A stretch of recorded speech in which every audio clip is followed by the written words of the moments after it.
We are back. We are back. We are back. Yes, we are live. Professor Melly Mail, the Hood Postman. Man, smash them thumbs up. Smash them, smash them, smash them. How y'all doing this evening? Yes, this is Friday. God damn it, it's Friday. Pull them goddamn it out and press them likes, man. Professor Melly Mail, the Hood Postman. Click the notification bell, like, subscribe, and share it. Drop a comment down below so when the dope content hit, it'll feel like the first and the 15th. Let's go. You know, city, hood, set. Let's go, man. Y'all see the title, man. We got the notorious Mr. Mr. Frog himself. We got him coming on tonight. Shout out to E Money. Shout out to Austin, Texas. What's good? What you shout out to Marlon and Williams? Shout out to Loyal. King Clough TV, tell OG Frog, Real Boys is not a bounty hunter.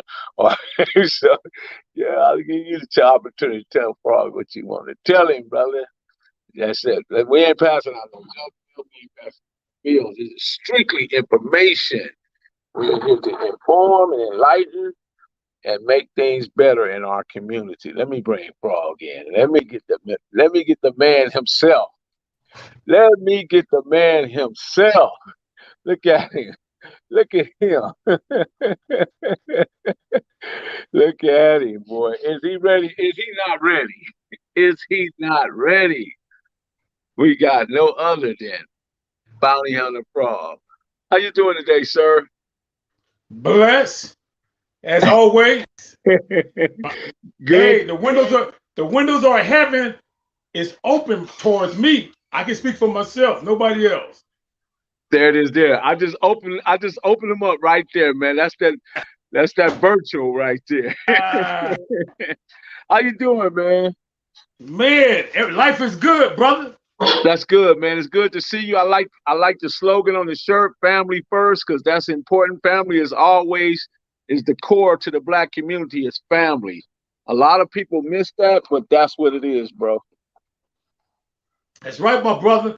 Hey, only thing come before family, man, is the Lord, brother. Anything Yeah, other than that, brother, you're saying you're on the right track. You're on the there you right go. track, Shout brother. out. Let me give a few shout outs before we get going. Shout out to Cedric, shout out to Big Devil, shout out to Marlena, shout out to School Craft, shout out to Dino, shout out to Ben. What's good with y'all, man? I'm glad to see y'all in the mail room nation. Please press them thumbs up, press them likes, like, subscribe, and share. Drop a comment down below, because when you drop them comments, I guarantee you, Frog will respond. Guarantee. So, Frog. Without a doubt, bro. Hey, I believe in I believe in corrections, my brother. I believe we all make mistakes and we all can say something that rub the other person wrong. And the whole thing about it is, brother, is that sometimes we need to check ourselves. So, Feel me? Frog, you capable of self-checking? Man, hey, what you see on what hey, I want to ask you this question. Uh-huh. What is my name? What is my name on the screen? It's not Triple OG no more. It's original Frog, number one. Hey, I told Brother Bam he was right. Did I tell you he was right? Yeah. Go back on the comments. I say, Brother Bam, you're right. But on the So, other hand, Frog, Brother Bam, I'm a type of person like this. I believe in neutralizing. In other words, we don't have to go to war, but we can come to an agreement and still come to a disagreement. two things can always be true, Frog. Two things can always be true. So, Frog, let me say this. Let me tell you, when I first gained attention towards Frog, right? I was traveling down Imperial, crossing the Central right there, right? And Okay? there were stops to the left. I'm going northbound. There were stops to the left on the left hand side. There was the Hawkins over there, of course.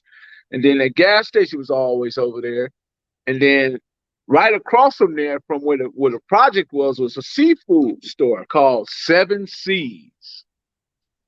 And plain as day, I'm talking about in big bold letters, that was his name, Frog, on this fish market, and I'm thinking to myself, now who is Frog?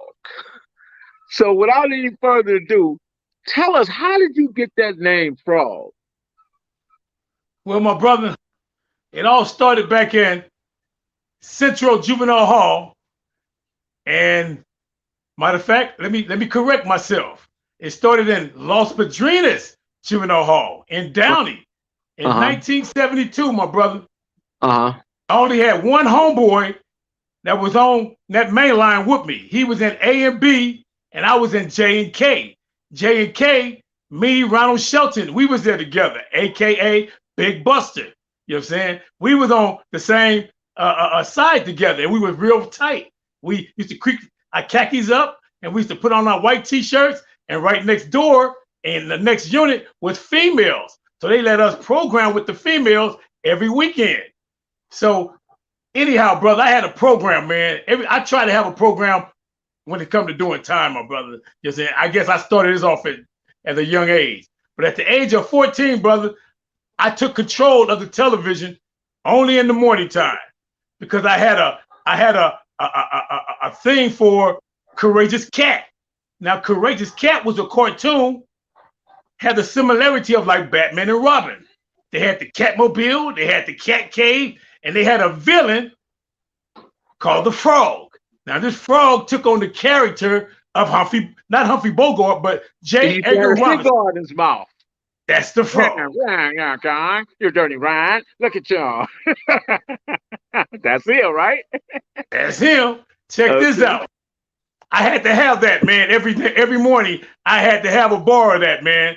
And one day I got up and I turned it from some essays, Serenos, or whatever you want to call them back then. And they got offended, but they didn't say nothing. But I heard them in the background saying, that guy right there looked like that damn frog. And the light bulb, went on in my head, brother. And I started hitting up the bedroom, my tennis shoes. And when I got on the streets, brother, it became addicted. It's addiction, brother. You was official.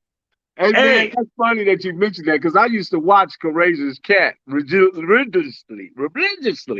You know, and I remembered that character, the frog with the cigar, and he's saying, you dirty rat. He's always snarling, you know, getting in his ear, you know.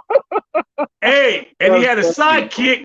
He had a sidekick with a gorilla. His name was Harry. Yeah. The big gorilla. Right. That was his boy. He was a big dumb gorilla, but he was strong. Yeah. He used to carry the money bags. Right. Exactly. So, Frog, man, so let's get a little background on you, man. So you grew up in the Nickerson Gardens, right? At what early age did you realize that you was in the Nickerson Gardens, or did you grow up there, or did you move there? How did that transpire? I'm glad you asked me that, because I was born in Detroit, my brother. Uh-huh. And I don't know nothing about it because my father was in the Air Force and he was going from state to state, and he had all my siblings in different states. So when we landed on the last state before California, I think it was East St. Louis. We stayed in a high-rising building, just like the Jefferson, brother.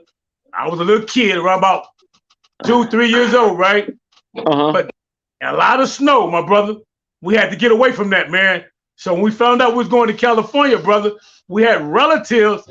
My mother, father lived on the Main Street hood over off of by Lock High, and they're very popular. So when I moved in with them before the Watts riot, I was going to first grade with them over there off of Main Street. There's an elementary school over there, 106, 8, something like that, elementary school.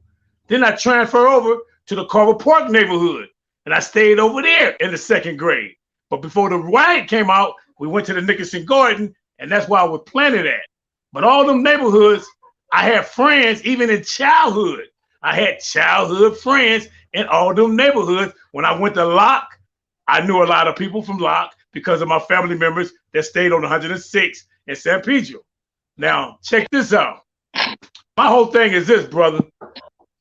I don't believe in causing chaos with my family members. These are my family members, and they from Main Street, and they very well known. I just went to one of their funerals, and a gang of Main Street was there, and they was shocked that I was there. You know what I'm saying? And it tripped me out because everything was blue, and I even asked them, "Why is everything blue?" And they shot it. They shot me at the left and say, "Oh, because he liked the Dodgers." I said, "Okay, all right." But I know about the Main Street thing, brother. They all from Main Street, from where they mess with Droopy. It's a guy named Droopy that was a baller. I know it. Yeah, and Little E was there. All them cats was there, man. You know, but hey, Frog, but basically you had to ask that question, Noah. Hey, I'm like this, bro. Anything that's on my heart, I just want to know the truth. That's all. It is what it is. Because guess what, bro? When I was going to Lock High, and after I checked back out of Centennial 75, I went to Lock High. Now, at this time, this is when I'm rolling with the different lanes real hard. Now, when semester is over, I come back over on Main Street again at 75. My whole family is saying, "Do they call you Bonnie Hunter Frog? The neighbors around here don't want you on the streets no more." I said, "Oh my God, they don't even like me no more." They found out these are my people, and they don't even remember me as a little boy no more. So now my family members are mad at me. Island, Frog. You've been voted off the island. Hey, Frog. Exactly. So let me I know all them. Hey, I know them all, brother. I know Crow for Everline. You know what I'm saying? I even knew some. I knew Timmy Polk. I know Timmy Polk. He was my partner. You know, I'm like this, my brother. You know, I don't believe that you should judge a person by his color. And when I say color, I don't mean black or white. I'm talking about blue and red. I believe that when you get to know a person as a person, you'll be surprised how close a relationship can be built. You know what I'm saying? I can remember Timmy Polk. Timmy Polk was getting ready to go down with me on some Crips from on the other side of Imperial. You know, it's just because he knew my family was from Main Street. So that's just to show you, brother. Right, Frog? Isn't that what that's just to show you, brother, that relationships can be stronger than evil. It really can. You know, one of my things I always talk about, Frog, is the importance of building relationship, building rapport, being in commonality with being is there's nothing better than that, man. When you find rapport with a person and you share commonalities, you know. So, but what I want to ask you though, Frog, if you can tell us, how did that come, like when y'all started saying the Deuce Line, the Trey Line, the 4 line, the 5 line? What is all that? How did you guys implement that? Was that the section at all, or was that just watch this? Hey, check this out, my brother. Check this out. I'm glad you asked that. You know what I'm saying? Because I was there when that was born.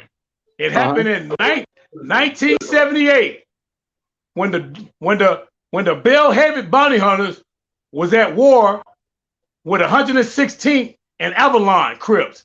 The 116th Avalon Crips turned their name into the A-Line. As in Avalon, A-Line. And then next thing you know, 112th Street off of Bell-Heavy became the Deuce Line. Not in the projects yet, just on the outskirts between Bell-Heavy and Avalon. They became Deuce Line bounty hunters, a neighborhood. So now you got Bell-Heavy and you got Deuce Line. But now when you start coming to the projects, here comes the 4 line, the 5 line, the 6 line. Influence, my brother, all the way from the neighborhood bounty hunters to the project bounty hunters. They start changing the line all because of A-Line. Oh, wow.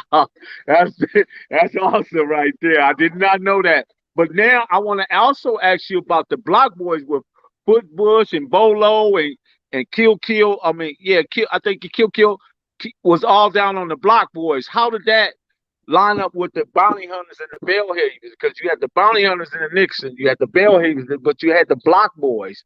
Was that all coordinated as one? And then you can't exclude the Haciendas, right? When you say Block Boys, the original Block Boys is between Wilmington and Compton Avenue. Yes. That would be considered as, see, our neighborhood is shaped like an airplane. The two wings on the side, is from Central to Avalon. That's Deuce Line and Bellhaven. Now the other wing on the other side is the Block Boy. That's between Compton Avenue and Wilmington. And that right there is where some of the original homies come from off of that was rolling with Michael DeRoe. Michael Ford, he come from that side. He also was a Bonnaroo with AC. Michael Ford, he's the most reputable from that side back in the original days. Also, Neil Matthews and Coco, they come from that side. You know what I'm saying? They were the ones that brought the bounty hunter thing into originality from that side. Okay. Which is called the Block Boys now. At that time, there was no Block Boy. They was just homeboys. So did you recognize any of those names that I threw out there? They were all youngsters. Yeah, I look kind of youngsters. See, the guys that you got to understand about me, my brother. And I'm not here to brag, but I'm here just to tell the facts, bro. When I was 13 and 71, I'm hanging out with guys that was in high school, man. I'm in 8th grade hanging out with 11th graders, 12th graders. And I wasn't the only guys like that. You had Ricky Bryant, you had Hank, you had me, you had Andrew, you had Joe Ford. It was a gang of us, homie, that hung with the original. You know what I'm saying? So I'm not trying to put myself up there with Raymond and Tookie, but I did hang out with the guys that Tookie and Raymond wanted to take out the game. Okay, so well, tell me something about Tavi, because there's not a lot of conversation about Tavi, but Tavi, even Arthur Day has explained that Tavi, he said Tavi, he said, man, these right here. Well, I'm gonna put it this way to you, brother. Tavi is like a Sugar Ray Leonard, 100%. Ray Boyce is like a Mike Tyson, 100%. Put them both in the ring, what kind of fight you got?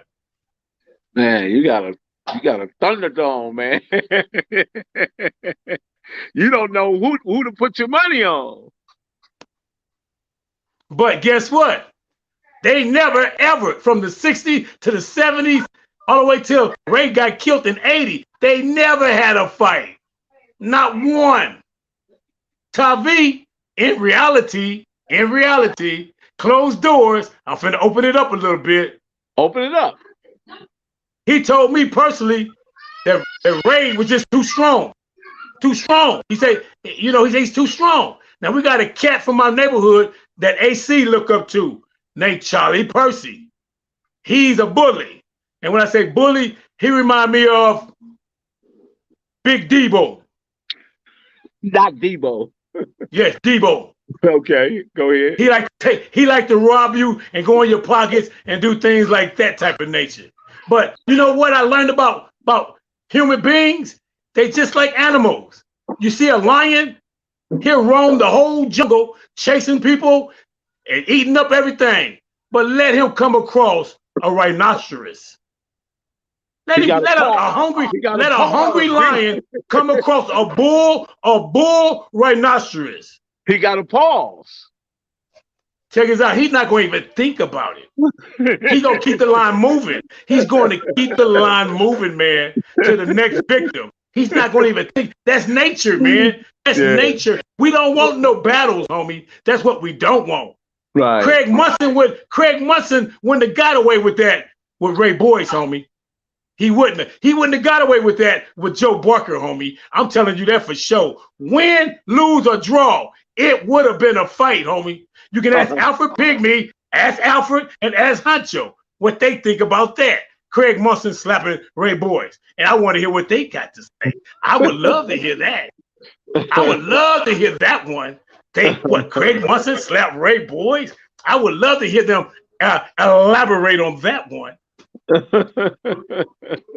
Yeah, Tyrone and Alfred. Tyrone, Alfred, and Head Honcho. Elaborate on that one. I challenge you to that. All three guys. Elaborate to that. You think Craig Munson was a bully?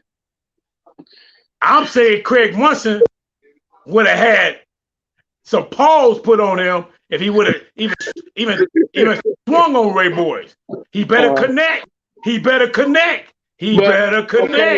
Okay, but that's a hypothetical, so we'll never No, know no, no, that. no, no, no, no. Check this out. We all know that a lion and a rhinoceros, we know that's going to be a fight by nature, brother. Certain things What we I'm know. Want me saying, to tell you something else? what Watch I'm this. saying, Check listen, this out. hold on, Frog, Yeah. hold on just a second. It never happened, so we can't talk about it. But I know their hearts. I know warriors' heart. Okay, that's I fine. know That's warriors' fine. heart, homie. I ain't check it out. It's certain things. It's certain things. It's just like when you read the Bible, brother, and you read the Word of God, and you see you know everything about David, about him killing Goliath. You know the history of David just tearing up Uh, everybody. Then he came all the people that came against David. He slaughtered them. Check it out. You don't have to be there to be educated. Sometimes, bro. History is history. It all depends on where you okay, sit at in how you history. deal with this one, Frog? The lion and tiger are more powerful, but you never seen a wolf perform in a circus. I never seen a tiger in Africa. I think tigers come from India. I'm trying to find out. It won't, just like you say, it don't No, exist. riddle that question I just put at you though. Riddle that one. Hey, so now you're gonna be the Riddler and I'm Batman. Yeah, I'm Batman now. I got to figure yeah, you out, Riddler. yeah, yeah. Now Hey, so if you Frog, say now if you Frog. say something 1 million plus 2 million, how much is that? Then we can elaborate on that. But all the riddles and jokes, I can't figure you out on that, partner. I can count some money. You want to count some money? Try out my mathematics. Hey, Frog, you know how I am. Let's get 1 million and split it up amongst we. That's the way my thinking is. Hey, hey, check this out, my brother. Hey, I aim for the moon, hoping I hit the star, brother. Hoping I hit a star. You Let it know, go that's what like I this, do. I Frog. always aim high. You Shoot for know, the moon, because if you miss, you'll be amongst the stars. and do it by your and do it by yourself, and you might just become a superstar. There it is. Hey, so Frog, back to that four line, Trey line, Deuce line, right? Was there any animosity amongst the lines, or did the line come together when it needed to be? Check this out, my brother. I done seen the gang activity break down from from from Bloods to Bounty Hunters to Fire Line, Deuce Line to other cliques within other cliques. Check this out, bro. I'm gonna keep it 100 with you, cause I don't throw no milk on no gravy, homie. I'm gonna give you gravy every time. Check this out, bro. I come to find out, brother, that Okay. no matter no matter what, brother, we have a tendency of really thinking that we have unity and love for each other. But I seen it go all the way down to the point, brother, in my neighborhood and and other people's neighborhood where it ain't street against street, it's crew against crew. What give us that pathology for us to travel down that lane? Because we all got we got the most things in common. We got the same complexion. We live under the same circumstances. But how do we arrive there, Frog? Explain that, if you can. Hey, I'm gonna tell you this, but the word of God say, no one know the evil of man's heart but God, brother. You'll be surprised, man. I've been watching the news lately, man. They got people out here killing their mamas, man. Teenagers, 18 years old, and laughing about it. Man, you can't tell me there's no evil forces out here, bro. You say, how thin can a line get, brother? You killing your own mama with a butcher knife, a black young teenager. Well, That's heavy. let's Can't get take no a heavier than moment. that. Let's take a moment and give our condolences to all the fallen soldiers. Let's give our condolences to Slim 400 and his family. Let's give our condolences over there to young my guy over there in the in hood, man. You know, Johnny Bubs. You know, so and countless even go back to Young Dolph and Nipsey and all the rappers, both three. Everybody's just done lost their lives in 2021, man. I just want to give a prayer for them and their families and hope they continue to just look past some of these things, man. But let's understand why we in this state of mind, man, because we got to figure it out. especially with our youngsters, Frog. What do we do with our youngsters, Frog? Do you have any idea how to even relate to them? Only thing I can tell you is the truth, my brother. And I ain't I can't put no cut on it. You know, every time I think about me hanging up at Lock High, hanging out at Centennial High, don't you know, as far as I went is to lunch, from lunch to home, brother. From lunch to home every day. When I left lunch from Centennial, I went with my girlfriend Renee on Power Street, Little Vince's sister. When I left lunch in Lock High, you just check it out, bro. An unoccupied mind, brother, is a devil playground. Now you figure that puzzle out. Nothing to figure. Exactly what you just said. I can't go no farther than that. If they Yeah. don't have nothing better to do, they gonna find something foolish to do. Uh-huh. So, Frog, at what age did you start entering into, let's say, detainment, corrections, or being incarcerated? What year was that? What? Let's start off with the county jail. When did you start going to the county jail? Well, I went into county jail behind the case that AC mentioned before, where he was talking about like in 82, the summer of 82, I came on Power Street for shooting somebody up in the projects, and I tried to go over there for a safe haven, looking for Lil Vince, and I ran into AC. And he tell me that I gave him my gun, and I told him I didn't, and I ended up going to jail probably about 2 days after that incident when I was trying to get safe haven, you know, away from the project. That's all I knew was Power Street. I didn't know nothing else but the project and Power. That's all I knew at the So age of. that was that continuance of commonality, because you just mentioned something early on. We'll go back a little bit to where you had rapport. So you had a rapport with those brothers over there that where you can go over there and grab safe haven.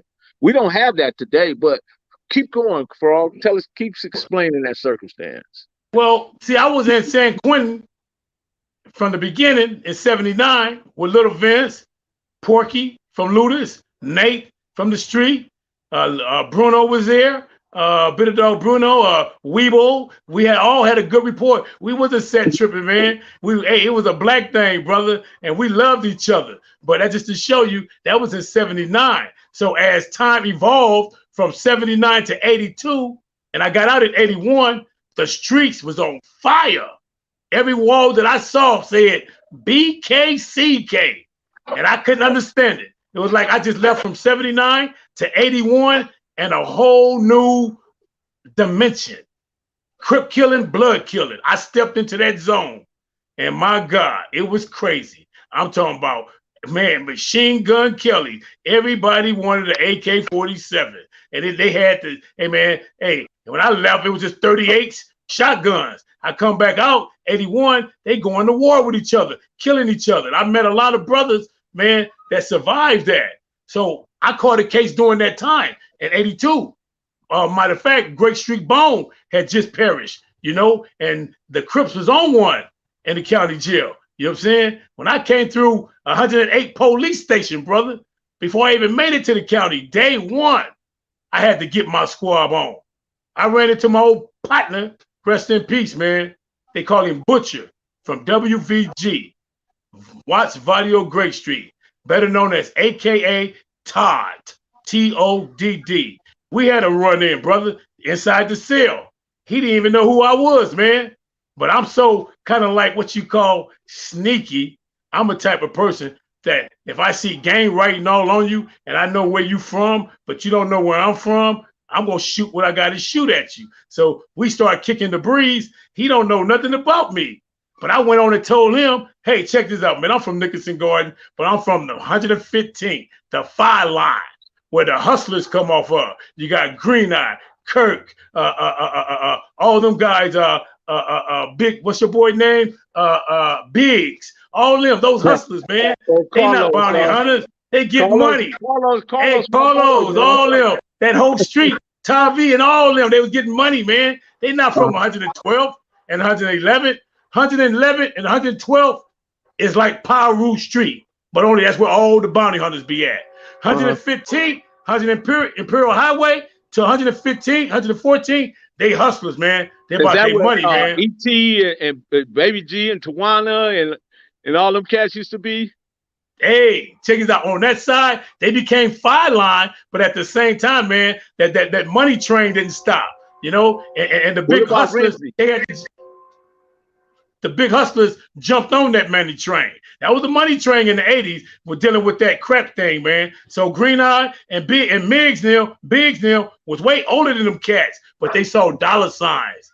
That's what it's all about. What about They're not Renzi? gonna go out. Where's Renzi at? Oh, Renzi's on the other side by Compton Avenue with Loaf. Those the Lock Boys. Those are So Renee. yeah, that's what I wanted to get to. Explain the Lot Boys. That's Renee crew, man. Renee took care of them. Loaf was his number one boy. Him and Loaf was real tight. You know what I'm saying? So me and Loaf, we kicked it, and I met Renee through Loaf, you know.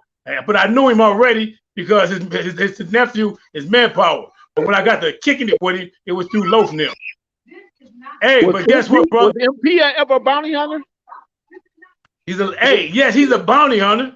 Yeah, everything. Check this out, bro. It's like this, man. You have cliques that claim they cliques in the project, but once they get to certain spots where they know they're gonna be confronted or come together as one, they claim bounty hunter because that's the main origin. The origin is where everybody gonna always claim is where it originated from, where it originated from. So no matter what clique you may start, the end of that sentence is gonna be bounty hunter.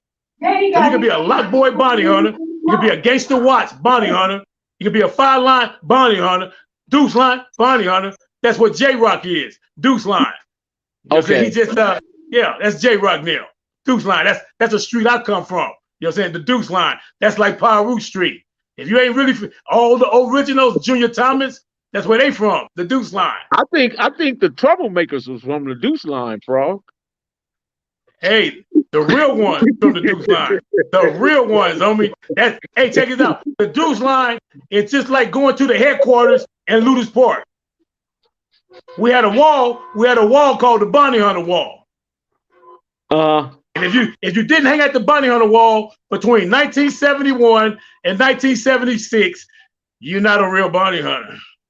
Matter of fact, they knocked the wall down in 75 or 76. So if you never hang there with us, I don't care what you claim back in them days, from 71 to 76. If you did not hang at the Bounty Hunter Wall, because number one. So was that near the gym? No, that's on 112th in Palmer Lee, right in the middle of the project.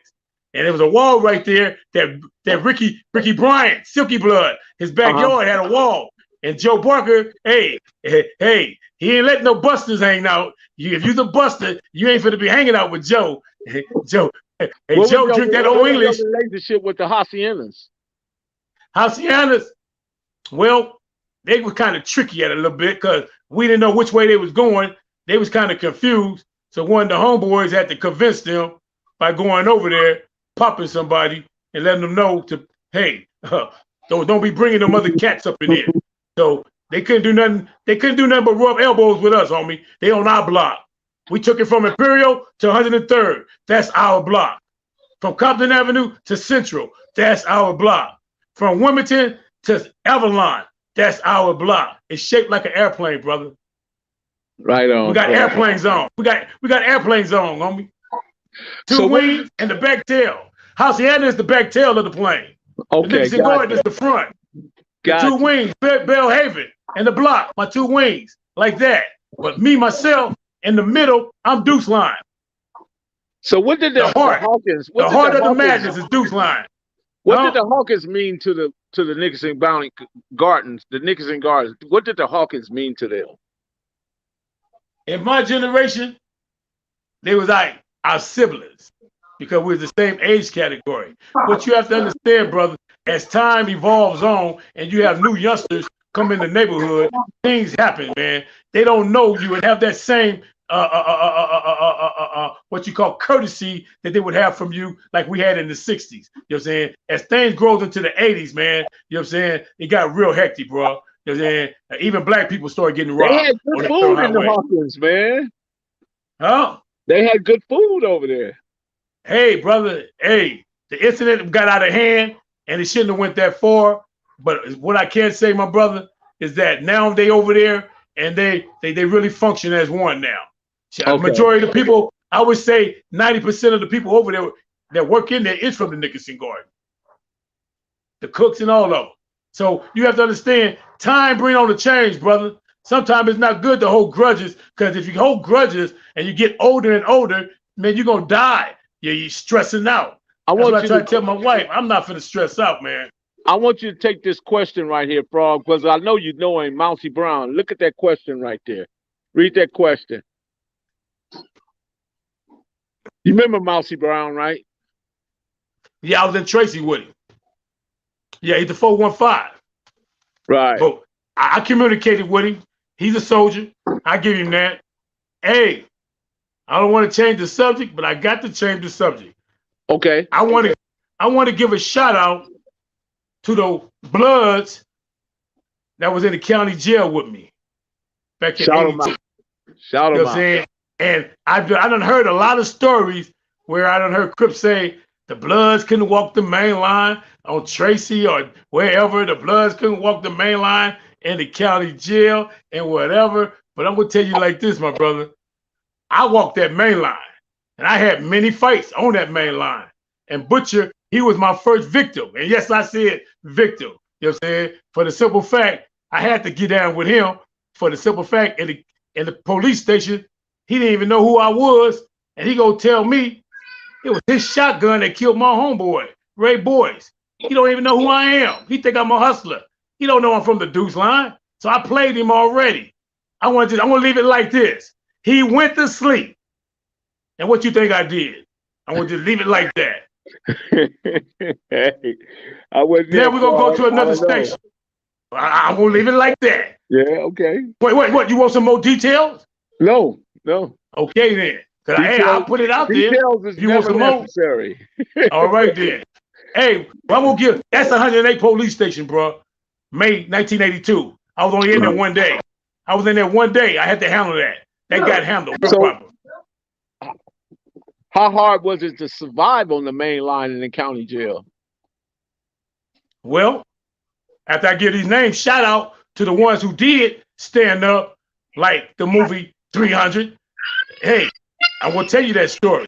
Okay. These are a chosen few, and I'm gonna give them a roll call. The chosen few who did not back down and let all the county jail Crips. I say, yeah, county jail Crips. They ran that. The only way a Blood can survive on that, he gotta get out. If you don't get out, you finna get clowned. They gonna stomp you, probably even rape you. You know what I'm saying? They were cold in there. If you wasn't a warrior, guess what? You're gonna become a victim. I was a 100% warriors, and I'm finna salute all the 100% warriors right now. Number one, Rat Dog, Bounty Hunters. Pistol Pete, Bounty Hunters. Big Time, 8-9 Family. Ragtime, 8-9 Family. Butcher, 8-9 Family. Tweet, 8-4 Swan. Fly, 80th Swan. Big Hook, Ludus Pork Pyru. Retard, Westside Pyru. Crazy B, Neighborhood 20s. Santa Claus, Neighborhood 20s. Vino, 6 Deuce Brim. I salute them brothers for standing up. What about Stanley Pitts? He wasn't on the main line. He was in where I just came from. And he was there. That. He was there, but he wasn't behind the bars. He was in the dorm. So he didn't have to have no real problem. The problem was in once you go into 32, 3400, 38, 30, 30, 36, 3800. That was Tony Stacy Dome right there. If you can survive Tony Stacy Dome, you know you got to be a real one. Guess who was down there? Hey, guess who was down there with Tony Stacy? Oh, Big Hook from Lewis Park. Okay. He was and he was walking. He was walking with them. Like, yeah, I ain't worried about nothing, and nothing never happened to him. And every Blood that came in there behind him just about got beat down, except him. they wouldn't touch him though. I wonder why they didn't touch Big Hook. What about Terry Cadeau, man? I just asked, bro. Frog, I can't ask a question. You ain't right, man. You know you ain't right. Hey, I want to ask you this question. You ain't right, man. Hey, check this out, man. I'm going to tell you like this, man. All you got to do is just hold the pig, and I'm going to slaughter him. Okay? Don't even worry about it. Just hold him, though. Don't let him get away, because we finna chop him up, and I don't even eat pork, so we finna throw him away. He got to go. Don't nobody eat pork no more. You got to go. I'm going to just tell you, though. Hey, Frog, one thing I can say, man, I always enjoy our conversations we have. A lot of people don't know that me and Frog dialogue daily, all the time. You know what I mean? So he's became a real friend, and I'm a friend to him. He's a friend to me, and we talk. You know what I mean? A lot of things that Frog say, I don't never disagree with Frog. I don't, because Frog have his own way of seeing things, and he see things in terms that is his experience of a reality. You know what I mean? Is what he experienced. I can't challenge that.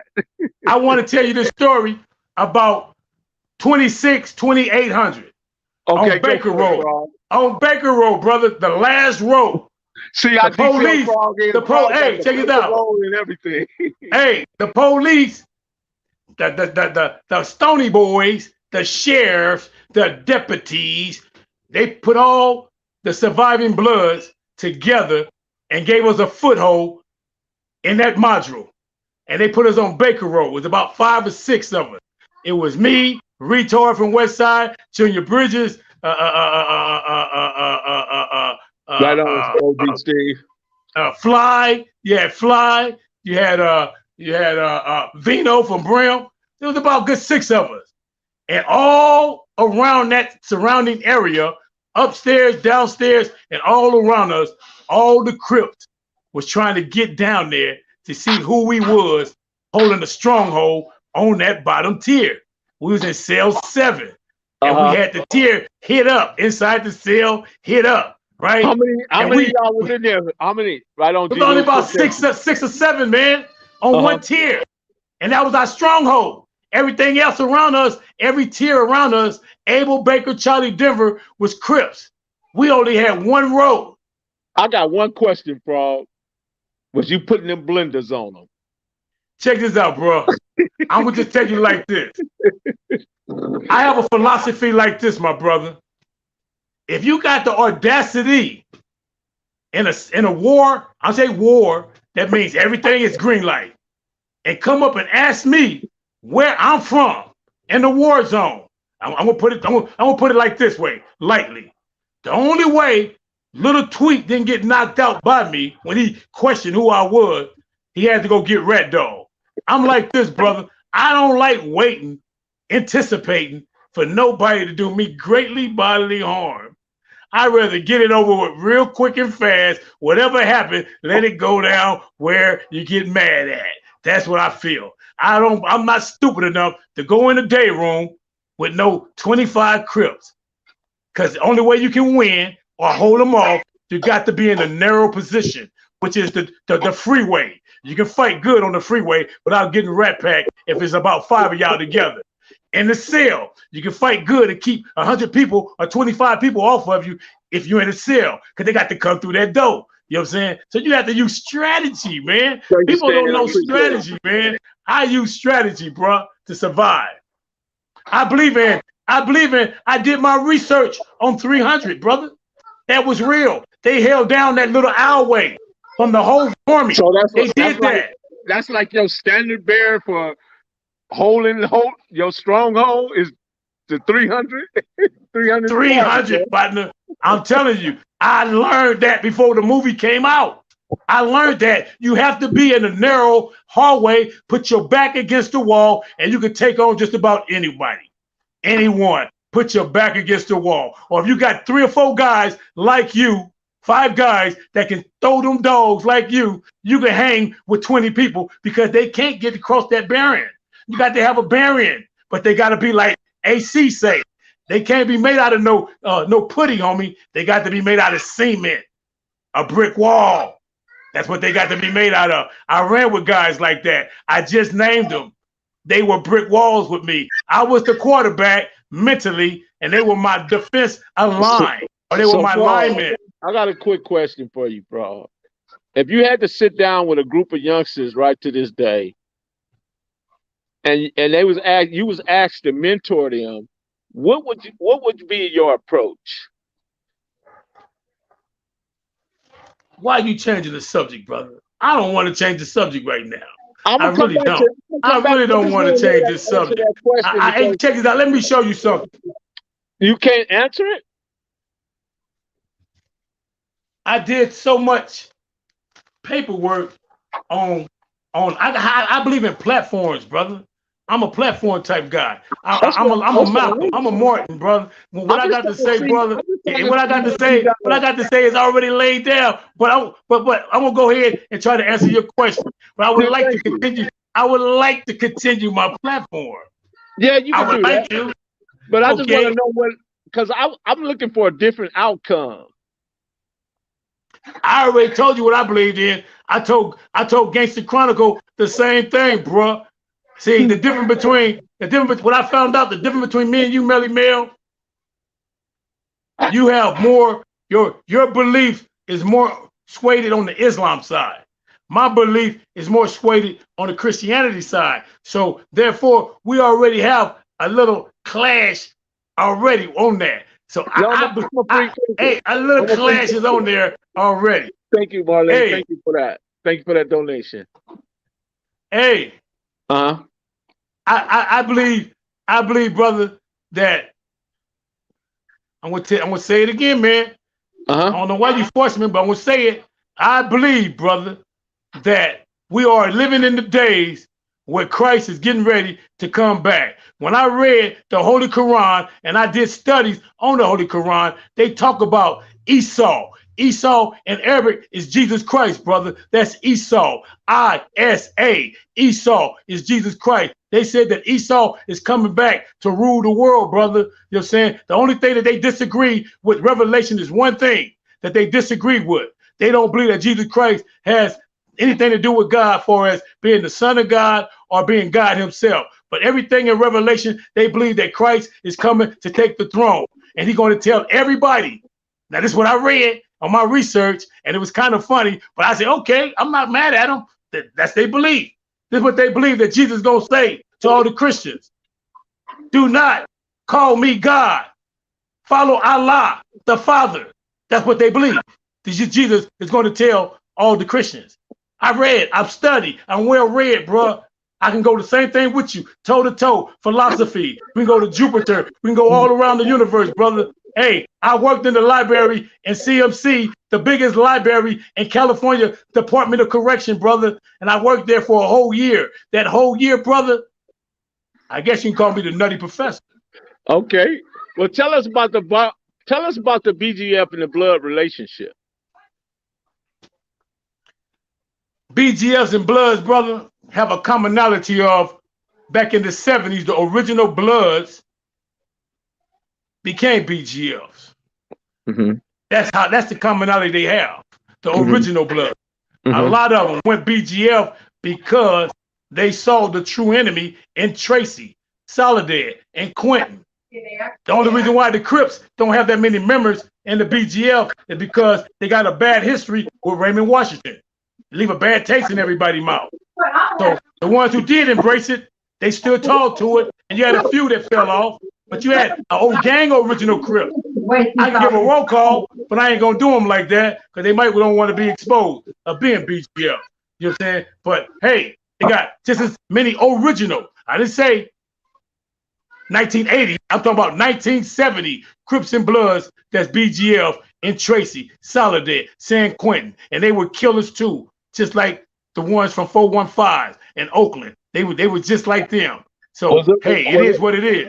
Was all those, I call them secret societies, was all those secret societies where the BGF bloodline, UBN, CCO, Blue Notes, Blue Magic, were they, and BGF, were they really necessary? I will tell you this for sure, brother. The only thing that I don't understand is the way Quentin dealt with the opposition compared to Folsom dealing with the opposition. Folsom, when they went to war in the 80s, they let each factor, each group waited on the Serenos to attack them. It's like, it's an old saying. The old saying is this. I think it had something to do with the Germans and the Jews, but this is how it went though, in a nutshell.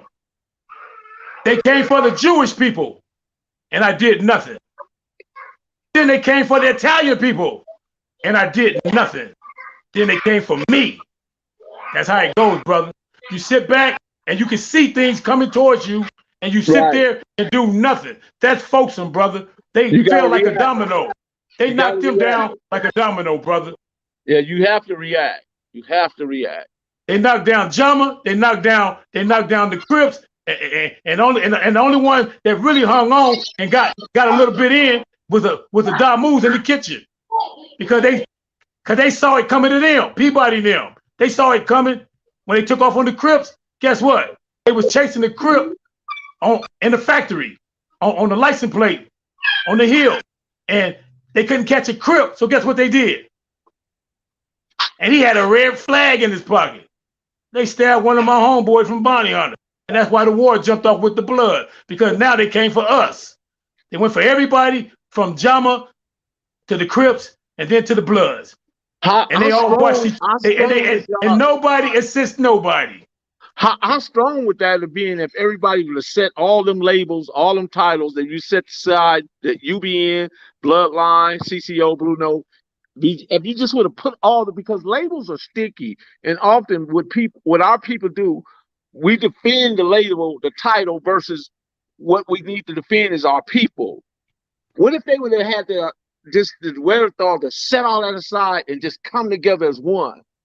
What would it be? It's what you call, my brother, their machine was actually broken, man. It was broken.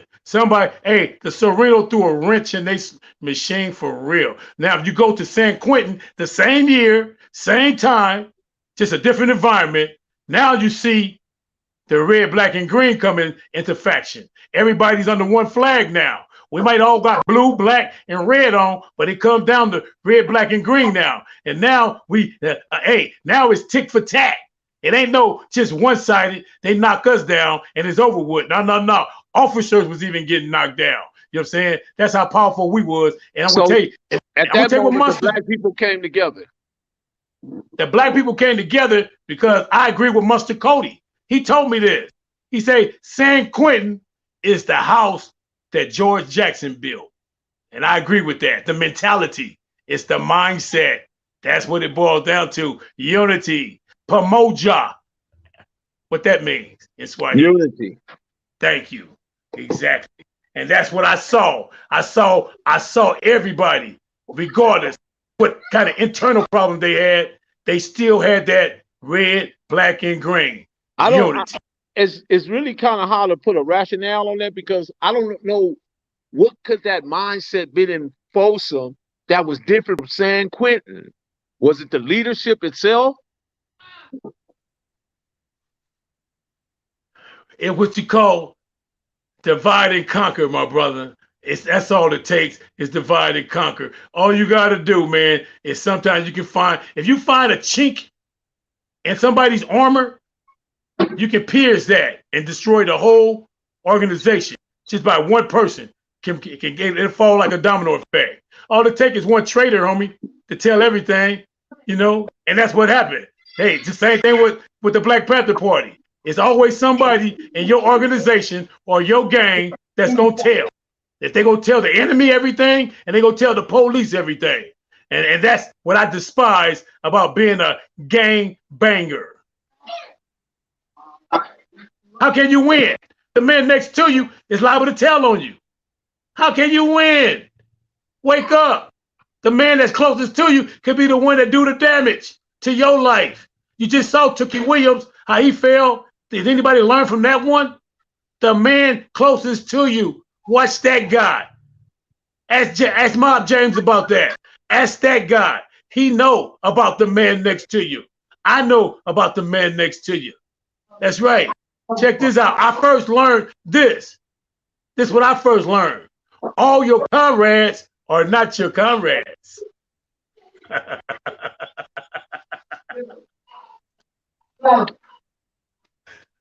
Were you ever on the yard? Were you ever on the yard with Cutes and Rockhead and some of the other people that be on the platform? They from the losing side. That's folksome. I'm from Quentin. We the winners, homie. We the winners. Quentin shine. We didn't have that problem. They from the Buster side. I'm from the Gladiator side. And when I say Buster, I ain't talking about them. I'm talking about their environment, the people that they rub elbows with. You know what I'm saying? I ran with real soldiers, Mustard Cody. You know what I'm saying? I ran with real soldiers. You know what I'm saying? I knew them. You know, I knew, hey, Bam said, I don't know Mouse, Ascari. Come on, man. Hey, check this out, man. I'm not here to brag about nothing, bro. I know guys way powerful than them. I know Geronimo Pratt, personally. What do Mouse got over Geronimo Pratt? Nothing. I don't have to glorify myself off of another man because guess what, bro? My real name is not even Frog. And those who know my real name will know that that name that I do have is the hardest name damn near in Watts in the Nickerson Garden. I don't have to write off of nobody coattail, nobody name. I make my own origin, homie. I'm not like that. You know, I'm the one that got on the platform and talked about Honcho, Wayne Dave, Tyrone Tate, Alfred Pygmy, Zane, and Roy Tucker, Mac Thomas, and y'all brought them all to the fort. Y'all brought them all to the platform. So when I gave my interview, they all came to the platform. I'm that East Side guy, man. And guess what? I'm not the type of guy that all them guys that I named, I don't care if they know me or not. You want me to tell you why? It's just like when I ran into Melly Mel, and Cute, walked right up on them. They've been seeing me in the videos for how long? They didn't even know who I was. Oh, Frog, it's you. Come here. And I laughed at them because I was thinking in my mind, thank God I'm not Frog no more. Because they slipping. They don't even know who I am. I'm in their face knowing everything about them. They don't know nothing about me. I don't want you to know about me, baby. Frog, you ain't that slick, Frog.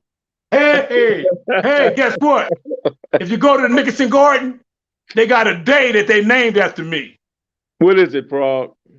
On Halloween night, they call me the Creeper. Beware, Ooh, all snitches. All snitches, beware on Halloween night. Hey, in Frog, the night. Frog, yeah, man. Creeper. The Creeper. That's what they know me as in the 80s. The Creeper. Sound like you was a sweeper. Hey, check this out. Listen to this. It's one thing I learned about gang banging, homie. You can dish it out, but it's hard to take it. So I already knew that. I learned that the same guys that shoot at me just because I don't go to court, that don't mean they won't go to court on me. Yeah, you got a point there. So, Frog, one thing. That day you took that picture, you standing by your SUV, you got the trade in your hand, you stand out there in front of the Knickers. What was going through your mind? I just watched Snowfall. And I said, I'm finna go over to the hood and hang out and go I had to take my brother to court because he was from San Bernardino. So I said, okay, I'm finna go and hang out with the homeboys. And when I went, they was having a funeral, what they call a reception, a repast, and all the people was out there. So when I pull up, I'm hanging out with the people. Now check this out. I'm like this, homie. I am not Superman. I'm not Superman. I'm the Creeper. And guess what? Every time I go over there, somebody whisper in my ear and get me mad. You know why? One person told me this. Bro, what you doing over here? It's not Halloween yet. I said, man, get the hell out of my face.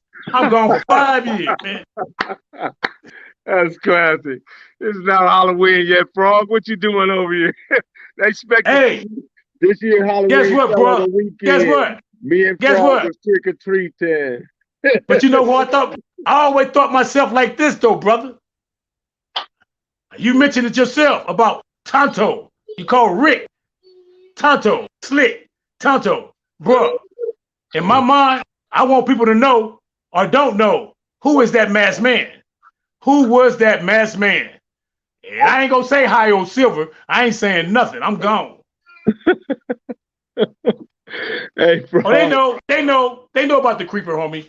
Halloween. It ain't Okay. no secret. It ain't no secret. Hey, Hey, but I bro. want to talk about 2800, man. I ran Okay. into a partner of mine. I ran into a partner of mine named Runaway from Q102. Uh-huh. Now check this out. 1977. Runaway came creeping through my neighborhood in Nickerson Garden. I'm hanging out with all the original bounty hunters. Broad daylight. He walked right past me and went into an apartment. But back in 1977, we all dressed in the Stacy Adams, slacks. We having rollers and knits, jumping out of Cadillacs. I'm not tripping on that dude, man. I know him from Lock High. The female he walked in the apartment with is the homegirl. I'm not tripping, man. But she come out the apartment and tell me to come in her apartment. I go inside her apartment, Runaway posted up. I say, check this out, Runaway. I'm not finna get you jumped on, brother. I'm not tripping that. Just don't come over with no colors, with no bandanas, and saying all that other stuff. And you can come over anytime you want. I'm not gonna tell my homeboys nothing. I stay true to that. He kept creeping, creeping, and creeping. I never, not one time, said nothing. 1977, the summertime. Fast forward, I moved my girlfriend to an apartment on 103rd and Avalon, the heart of Q102, right next door to the liquor store, over there where the Flying Soul Trapeze was at. I lived in an apartment right next door in 81. And guess what? The liquor store right next door, Frog, PP, Gay Gay, and a gang of host of other Q1. They mad dogging me every time I walk past them, but they didn't know who I was. But Runaway came up one day, and he in the crowd. He see me, and I'm thinking in my mind, he ain't finna give me up. I'm cool. I got that same love. I walk past one day, they don't say nothing. I walk past the next day, they don't say nothing. But this one day in the afternoon, I walked past them, and I heard somebody say, Frog. And when I turned around, all the Crips were smiling at me, and Runaway was smiling too. How did you have? So what happened? What was the end result on that, bro? PP was so mad, he told me he was gonna blow my apartment up because of what happened to him back in 1973 when he moved into Nickerson Garden. So he got mad and was threatening me that he gonna kill everybody in the house. Okay, check this out, bro. He had all his crew with him. I don't know if a cocktail coming through the window or not, but I got a shotgun in there and I got a 38 in there. Check this out, bro. I just said like this. I gotta go or I'm gonna get these people killed with me. So what I did, brother, I just waited for about 6 months, kicking it with the female. And I saw Frog face to face and I told him just like this, walked up on him and said, if any cocktails come through my house, I know where you live at on the 102nd in San Pedro. And one would be in your house also. Nothing never happened. 6 months later, I was going back to the projects and left my girl right there. That was your boy girl, Bebop. His girl named Cotton Candy, Andrea Love, the Red Bone. Oh yeah. Yeah, me and her, we was living together for 6 months over there. And they drove her crazy too. Psycho Mike's sister, Robin Hood's sister, with her fine self. You know, I kicked it with her for 6 months in Q102 hood. They called her all of her name and everything. Now fast forward. Watch this. Let me show you how the devil works. Hey. I catch a case 6 months later. I'm coming through the county jail. 2800. Guess who I run into? No, you didn't. You ran into him, man. Runaway. I know what you're talking about now. Guess who was with me? Guess who was with me in the day room? Ragtime. Okay, Ragtime. Herman the Monster. Fly. Retard. No, Vino, our crew. That was our day room time. Guess what I did? I What you told him do? just like this. I said, check this out, run away. Ain't nobody finna rack pack you. We finna do this fair and square. He said, okay, Frog, we can get out, we can get out. I said, tie your shoes up, man. Do something, I'll be right back. I went tie my shoes on, real good, tied them up. Walked up to him, check this out, man. I'm gonna just tell you this, homie. When I got through with Runaway, God is my witness. He started crying, man. I beat him. I never beat a man who started crying, man. A grown man in his 20s. At that time, I had to be 23. He had to be about 23. I made a grown man cry by putting these dogs on him, man. And I'm just gonna tell you the truth. The man, hey, check this out, bro. That's why I love Tupac so much. Did that moment make you proud, Bam? I mean, not Bam, Frog. I tell you this for sure. Karma is a bitch. Well, I say it all the time. Karma don't have no expiration date.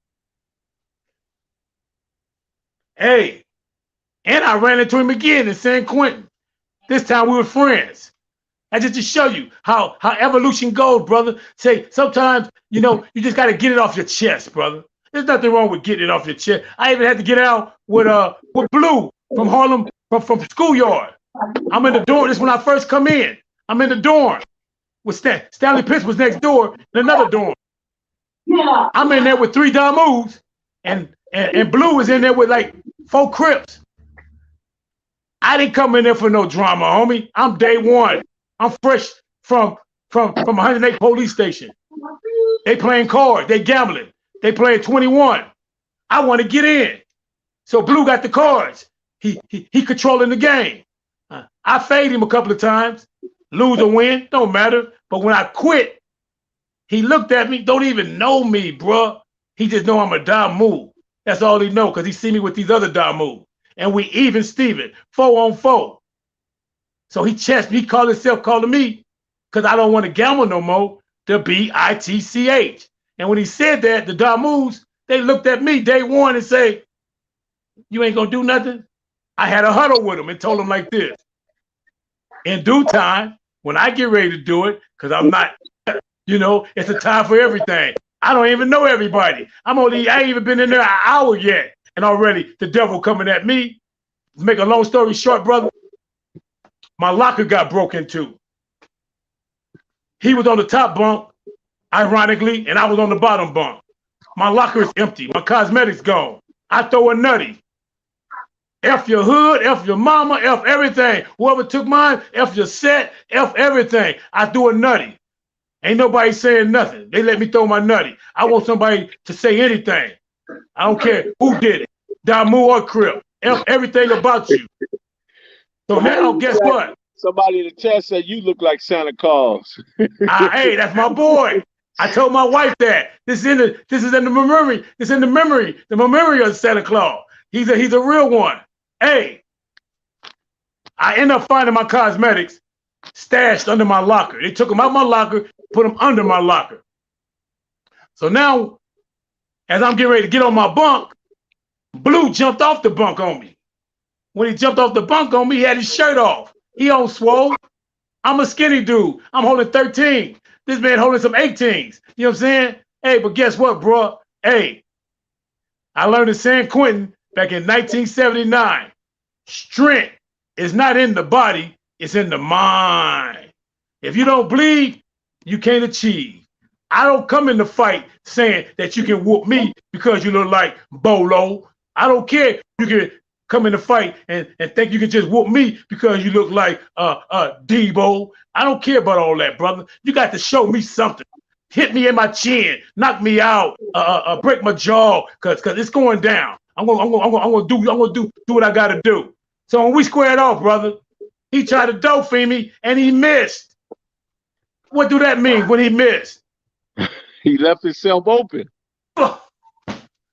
You know how to fight.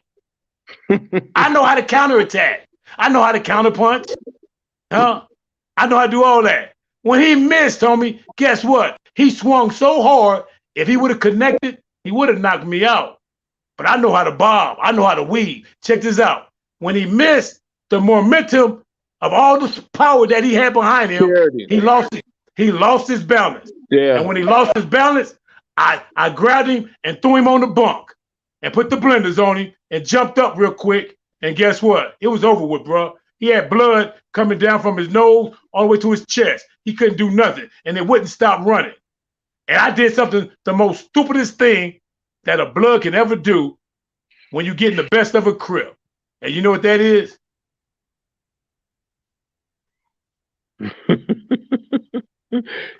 You let up.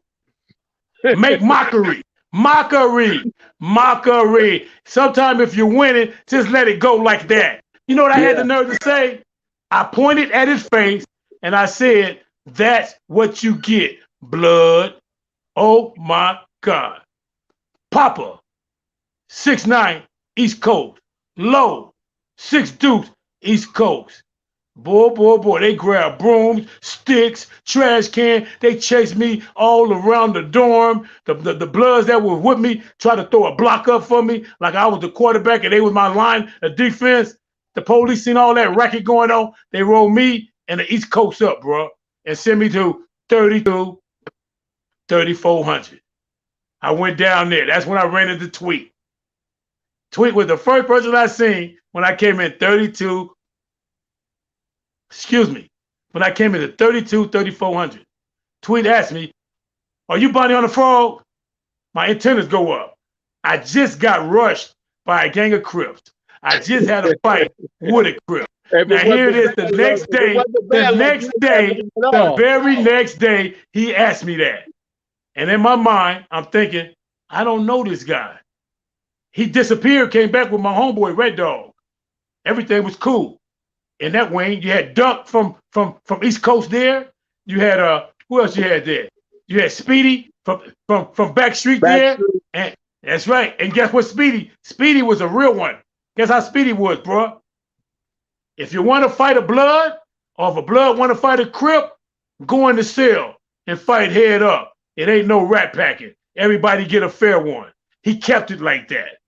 But I tell you what, if you end up in 3800 down there with Tony Stacy now, it ain't no fair one, partner.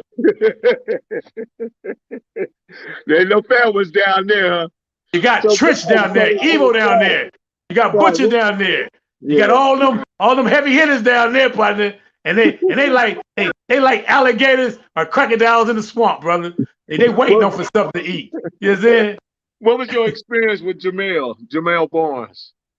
I never had no experience with Jamel personally, but I used to see him. I saw him with me and Straw Dog, Gary Barker. We was at a concert at Inglewood, 1977. You had the Commodores and the Motion. That's when they had Brick House. I was there. The Brick House. I was there. Jamel peeled on everybody. He had his little overalls on. You know what I'm saying? That's the only time I've seen Jamel in my life. You know what I'm saying? Is at that place where he peeled on everybody at the concert, 1977. That's the only time I've seen Jamel. Yeah, you know? I was at that concert. It was at the Forum. That's right. I was there. Me and Straw Dog and Tony Barker. We was there together. Hey. Yeah. Let me see something, brother. There's some things that I want to say. Thank you.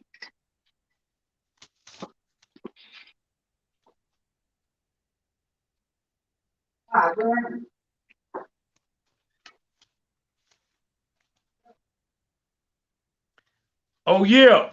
Also Cyclone. Rest in peace. From Athens Park? From Athens Park? He was on my road. Me and him held down that road that I was on when I was over there with Duck and Speedy now. We was at the end on Abel Road on 3200. You know what I'm saying? Why they was on the other end on 3400 Baker Road. So from one end to another, I had to go back and forth because I lived on 32 side. You know.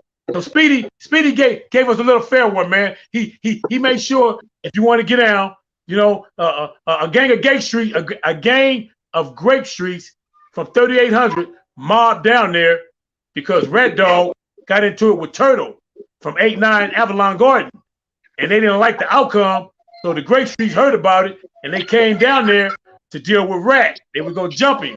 And Speedy told them, it ain't going down. Whoever want to get down with him head up. And him and Wino from Great, they had a little rumble inside the cell.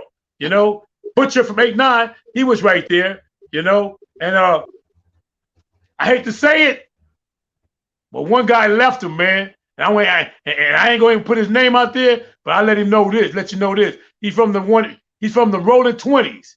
And it wasn't Santa Claus, and it wasn't Crazy B. I'm going to tell it. It was Psych.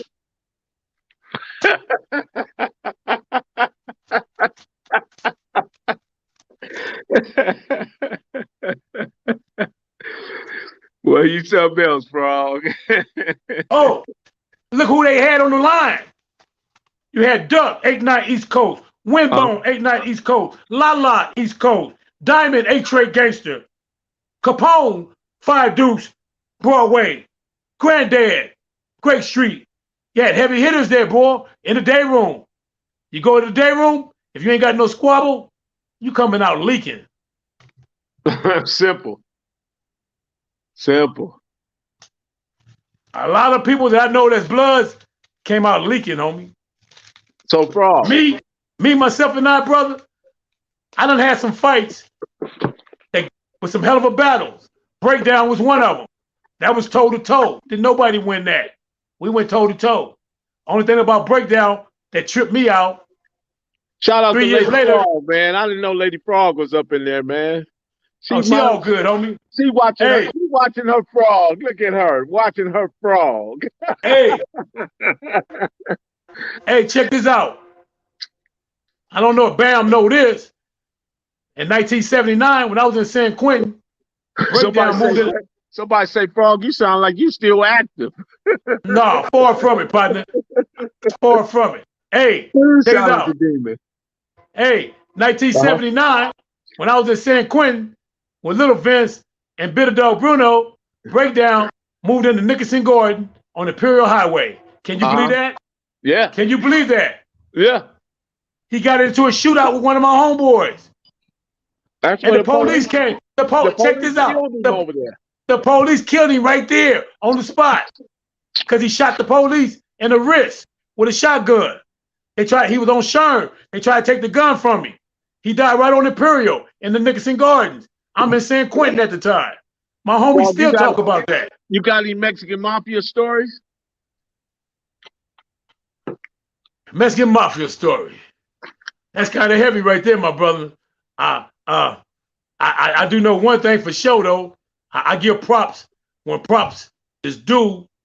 And what I do like about them and Jama, the ones that organize prison game, is that if you run out on them, you better keep running. You ain't finna hang with the homeboys like Crips and Bloods. You can't hang with the homies. Crips and Bloods can run back to the hood after they tell on somebody, after they run out on somebody. Ain't nothing gonna happen if they got loved ones. You know why? Because they don't have no principles. They don't have no morals. They don't have no structures.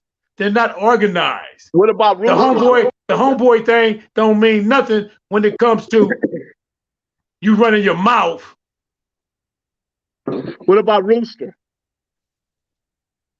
I never knew Rooster. I knew of Rooster. When I touched down in Tracy, he gave the line to Reno.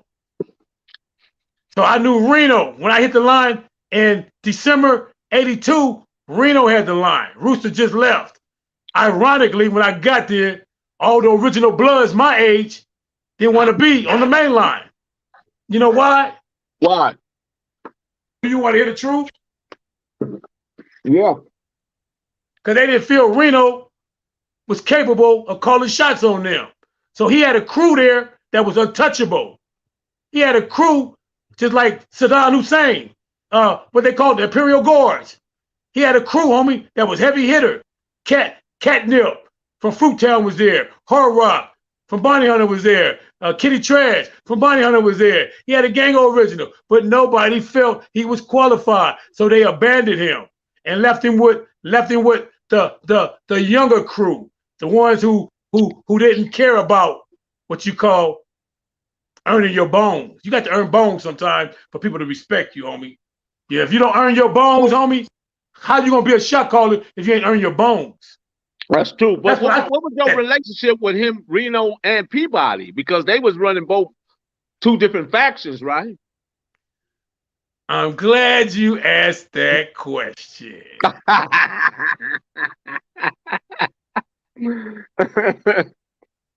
Okay, let's go. Hood City. Set. Let's Reno, go. check this out. I'm that guy next to Reno. Just like I told you, So you that guy second in charge. You second in charge. I'm not saying none of that. I'm just letting you know I'm that guy next to Reno. I'm not going into those details. I'm that guy next to Reno. Check this out. Hey, manipulation, my brother. My enemy is my friend. Me and you could be on the same team. But if you have a fallout with the shot caller, I don't like you, and he know I don't like you, he gonna send me to deal with you, because now he don't like you. But we all bloods, though. Manipulation, brother. Some people don't like to get their hands dirty. I didn't mind getting my hands dirty. Shout out to the Mailroom Nation. Hey, him and Peabody, this is what he told me. I said, bro, what's up with you and my boy Peabody? He said he don't like Peabody because one day in the county jail, Adamu told him that was down in the county jail that the Crips rushed all the bloods in the visiting room except Peabody. So I say, oh, so that's why you don't like him? Because they didn't rush him? He said, yeah. So when I found that out, I had to step back in my heart, homie, because I'm like this, man. I don't find just any reason to violate a person, homie. The only person who had it right on this whole platform was Keystone from the 60s. He gave a reason. He said he don't do the snitch thing and he don't do the gay thing, homie. You got to have principles, homie. I don't care how much money you got. I don't care how many people you killed. That don't mean nothing. That don't mean nothing, bro. Do that mean they got a pass now? I'll answer my own question. Yes. They got a pass. And they're going to keep on getting passed. You know why? Do you know why? No, tell me. Because there's nothing righteous about it anyway. Snitching is nothing righteous about it. It's now, if you was in the military, you know what I'm saying, they'll want to court-martial you for being a traitor. You're a gangbanger, guess what? You don't have that mentality. Your mentality is guess what? Huh? I don't want to get my hands dirty because he's the homeboy. What was your relationship with Green Eyes, bro? Big Green Eye? Huh? You want the truth? Yeah. Ask Manpower about the fight me and Green Eye had in the middle of the gym field. And I like them David and Goliath fights, homie. I like it when people actually think they can do a Craig Munson on somebody. Who were you? David or Goliath? Watch this. Okay. Check this out. I'm a child of God, brother. I don't care about no David and Goliath. God is my father. Hey, God is my father. All my power comes from God, brother. Hey, because guess what, my brother? I done been shot up and everything, and I'm still here. Shout out to Bully. Hey, guess what? Check this out. I had a homeboy that snitched on me, and the whole hood knew about it. Let me show you how God operates. We had a function one day. All the OGs, cats older than me. I tell all the hold on, Bam. I mean, not Bam. Bro, hold on just a second. So everybody can get a perspective. Where most of the fights in the Nickerson used to take place? Gym field. There you go. Talk about area? Yeah. Gym field. Go. Gym field. Or in the parking lot. Go. The parking lot. In front of the gym. Good. Set. Let's go. On Imperial Central. Compton Avenue in Central. Hoodie, see it. Success is Let's central. go, man. I mean, well, I'll keep one Hey, call you down, man. hey, hey, hey. The one that gave me the hardest fight in my life Uh-huh. was Tony Haywood. He caught me slipping. He Where caught was me he slipping on from? 112 in Central. He was He a dirt Birmingham? finished. He's 110 / Compton Crip. One of Tyrone Tape's #1 boys. Tyrone mentioned him. Go to Tyrone Tape. He gonna tell you about Mario and Antonio Haywood. Those was the original 110th Street Crips from They call Wilmington. themselves 10 line today. The 10 line. That's right. They are the original of that. From the other side of Wilmington all the way to Compton Avenue. They were him and the other boy named Shadowhorn. They was they only had about 5 of them, but they stood tall though. I likes that. I like when you don't have to have no 100 men to defend your turf. Yeah, they put work in. Yeah, they shot at Joe Barker before, but Joe caught him at the Watch Festival, beat him down, and took his leather coat, and was wearing his leather coat for a whole year. And the chat said they thought you were gonna say Too Pretty Kenny. Oh, Too Pretty Kenny. What? He's not from Watts. Hey, I let Bully deal with him. One of your toughest fights, though. I never had a fight with Too Pretty Kenny. It's Mario Haywood. How did you meet Too Pretty Kenny, though? Beg your pardon?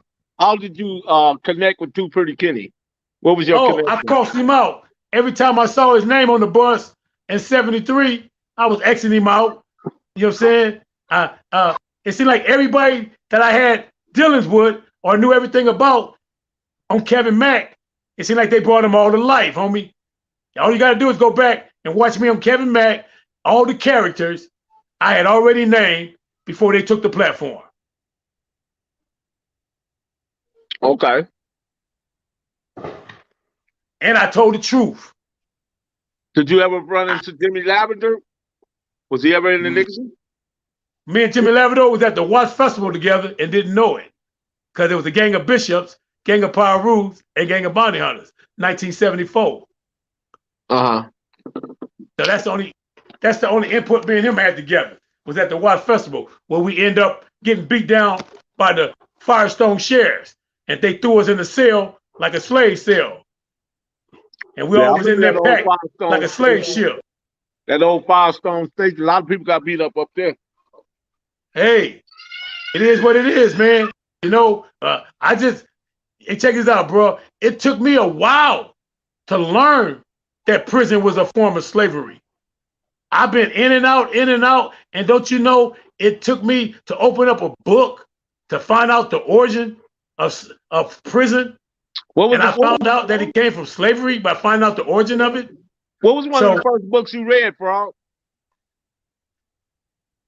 The one that comes to mind is Destruction of a Black Civilization. That's a great book. Oh my God. That's Chancellor Williams. When you read that one right there, and if you don't know who you are after reading that, you ain't gonna never know your origin. You profoundly retarded if you read that book and don't come away with something. White Christians and Arabs both enslaved the African people. Uh-huh. And they both turned them out to Christianity and Islam. Uh-huh. Christianity did it under the whip, and Islam did it under the sword. Uh-huh. They forced that on us. But here go the blessings, though. This is the blessings. What's the blessing? Because God works in mysterious ways, brother. He know how to take evil and turn it around for good. Now check this out. All the people who were here already, or who went to imprisonment or whatever, and who learned English and learned how to read the Bible through the white culture. See, the Bible, to me, from my understanding and from my research, it's all true. But it's your American mind, it's your European mind that is dysfunction because you don't do research on it. Because everything they have in English, they also have in Hebrew. Everything they have in English, they have in other language, brother. You're saying, and all you have to do, brother, is research, and you will find out that before slavery even exists, way before the 1500s, they had black kingdoms that was Christianity You see that hand right there, in bro? Ethiopia. You see that hand right there? Ethiopia. You see that hand right there? I'm looking. That hand right here. These two hands fashioned my life, right? Every man is responsible for his own disposition because he fashioned his life with his own two hands. So my question to you, give me 5 hand gods from the Nickersons. Number I'm one, waiting. aka Untouchable, Rhea, Ray Boys, Okay, number Mike one. Tyson, Mike Tyson. Number one. Before there was a Mike Tyson, there was Ray Boys. Number one. That's number one. Number two, I give the Vertus Walker or Junior Thomas. I line them up evenly. Vertus Walker, Junior Thomas.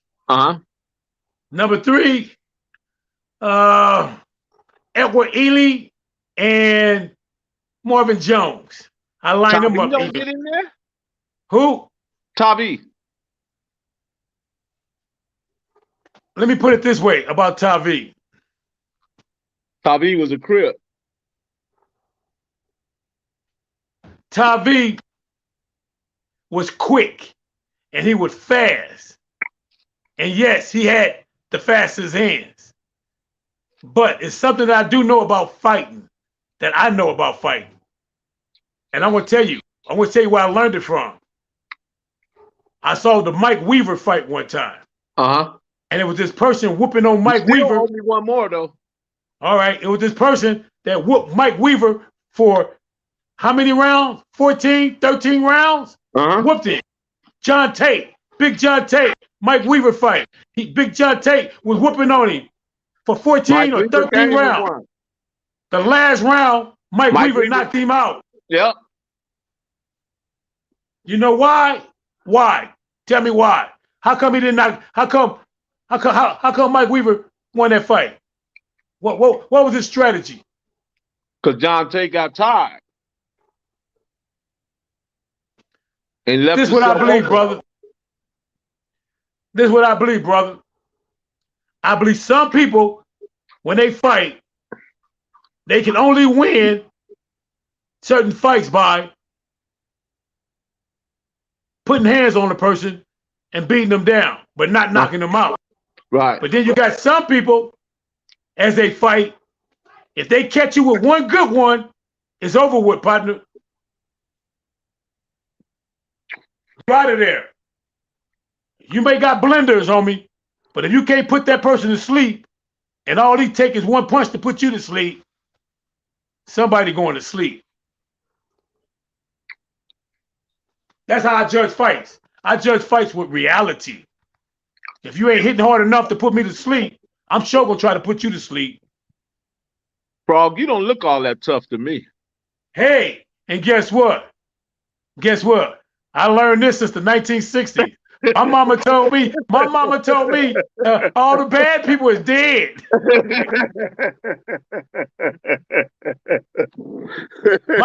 Mama didn't lie neither. Mama did not lie. All the bad people are dead, mama. For real. I hate to say it. All the bad people are dead. You owe me one more.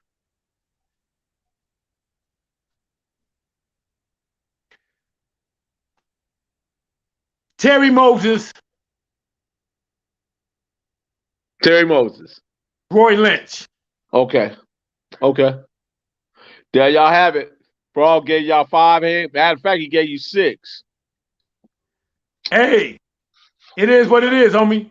You know, that picture I showed of the Bounty Hunter roll call, Nickerson Garden Finest, they all on there, partner, on the top row. Roy Lynch is on there. Terry's on there. Ray is on there. You know, they on there, partner. You know what I'm saying? You know, even Neil Matthews got hands. He's quiet, but he got hands. You know, hey, bro, you know, I look at myself sometimes and I say to myself, I say, man, the Lord really loves me, brother. The Lord really loves me. And the reason why I say that, because I done had so many close calls, brother, dealing with life in prison, dealing with gun battles. to the point, brother, to where I don't even feel like a gang member or ex-gang member. I feel like somebody that actually been to war. For real. I'm surprised I'm not traumatized, homie. Everybody can't handle this, man. Everybody can't handle it. It's hard not to be a snitch. It's hard not to be a runaway, to run off on your homeboy. I believe this, homie. Let me clarify this first so you can understand me.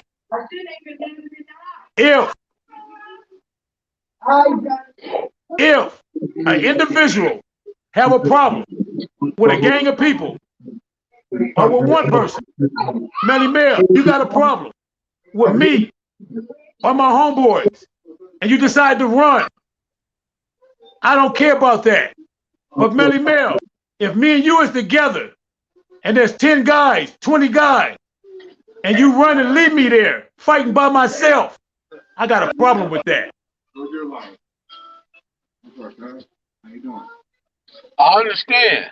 I've been in them same set of circumstances, Frog, and I think I told you about it, you know what I mean, when I was on that bus stop with, and the dude saw the dudes coming and he automatically started explaining what he wasn't gonna do, and and I understand, some people they get scared or whatever, but man, when you in it, you in it, ain't nothing, you just gotta go with it and just hope for a better outcome, Not to change the subject, but since you brought it up, I'm gonna ask you this question.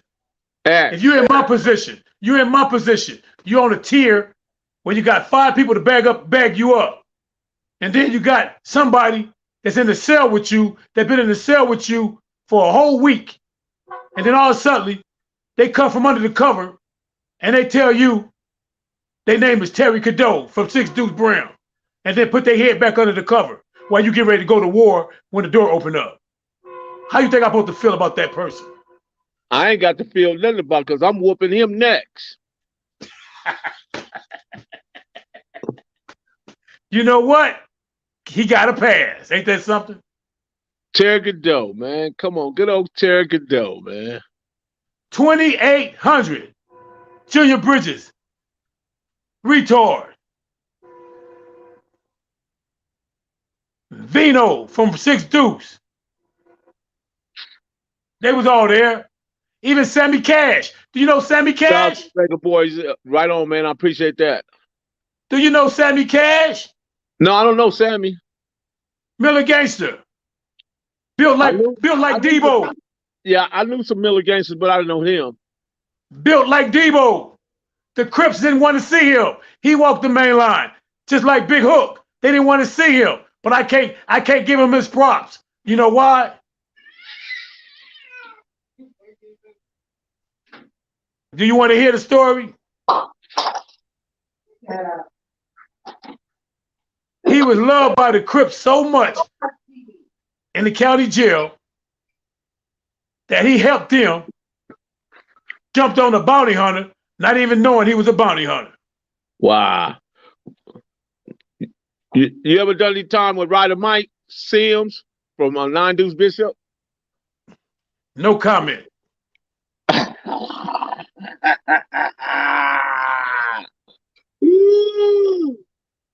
Some people ain't worth me talking about, partner.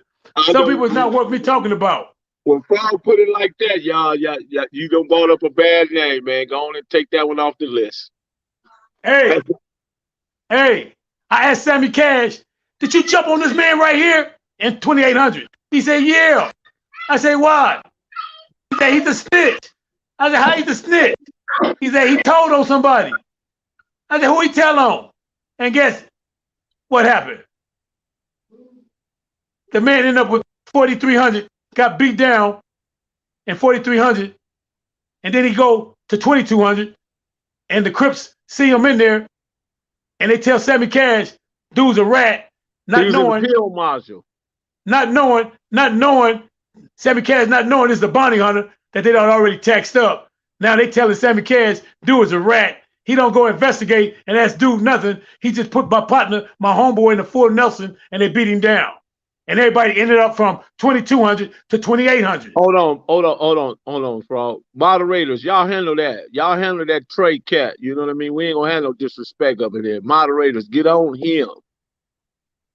Okay, finish what you saying, bro. My point is, brother, you have people, man, that just like from the beginning, man, you got people that's in your crew that would turn against you even for the opposition, brother. Because you got people that if you give them a pass, they'll give you a pass, and then you become so tight with them to where you just start robbing people with them. Yeah, they were robbing people together. You know what I'm saying? So therefore, being that they were robbing people together, they were crimies. Okay, so now a new person come in, you're not knowing he's a blood because you've been robbing everybody with these Crips for a whole year. Now they got you beating up Bloods that you don't even know who Bloods until all the Bloods come together and tell you he a Blood. So we got him in prison. San Quentin, he didn't last long in San Quentin. See, when you get around real ones, homie, when you get around real ones, and when I'm talking about real ones, the ones who don't play that set tripping, that homie stuff. See, that's what turned my whole life around. I found out that you have some homies that can run out on you, like in Tracy, an incident happened where Bro, a swan. You was born in 57 or 58? 58, man. Check this out. In Tracy, inside the kitchen, 25 Crips with knives rushed 6 Bloods. 2 Bloods left them up in there. So now you only got 4 Bloods. Man, what you think they did to them 4 Bloods, homie? 25 Crips. I don't even want to think about it. And what do you think happened to the ones who ran off and left them? They should have got dealt with. So who watch was that if they didn't get dealt with? At Tracy. Oh, who watch was that? That was Reno. Was that Reno? Hey. See, now we're holding court now. Yeah. And that's the reason why. That's the reason why my mentality, when all that went down in Tracy, I went right back, just like the Hoovers, I went right back home to the bounty hunters because I realized there's politics and all that, UBN, bloodline. You know what I'm saying? I realized that if your homeboy run out, if your homeboy is a snitch, if you're a shot caller, you're going to overlook it.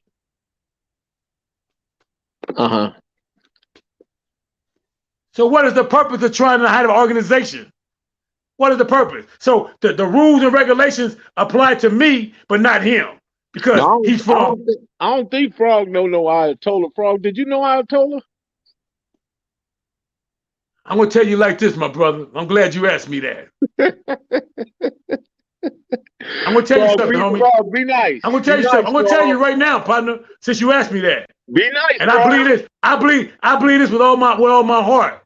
He's the type of guy, by the way he run his mouth, that like he from Peru, and he was a front liner and all that. A guy like Putin would pistol whip him, homie. I'm telling you that now.